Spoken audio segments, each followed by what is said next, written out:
Hi అండి. ఈరోజు అయితే భూచక్ర గడ్డ గురించి చెప్పబోతున్నాను. ఇది భూమిలో నుండి 20 సంవత్సరాలకు లభిస్తుంది. దీన్ని తినడం వల్ల హీట్, వాయు, గ్యాస్ ట్రబుల్ సమస్యల నుండి తొందరగా ఉపశమనం పొందవచ్చు. అదేవిధంగా పేగులను క్లీన్ చేస్తుంది. ఇది నల్లమల్ల అడవుల్లో లభిస్తుంది.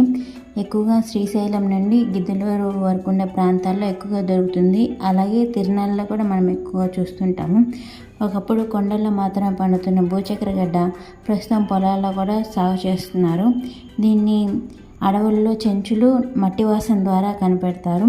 ఇది పాము కాటు, తేలు కాటుకి ఎక్కువ విరుగుడుగా ఉపయోగిస్తారు. అలాగే ఈ గడ్డల్ని ఆయుర్వేద మందులకు కూడా ఉపయోగిస్తారు. ఈ మొదటి అడుగు భాగం అలాగే చివరి అడుగు భాగం తీసి మట్టిలో పాతి పెడతారు. ఇది అడవిలో ఉండే చెంచుల ఆచారం ప్రకారం ఇలా చేస్తారు.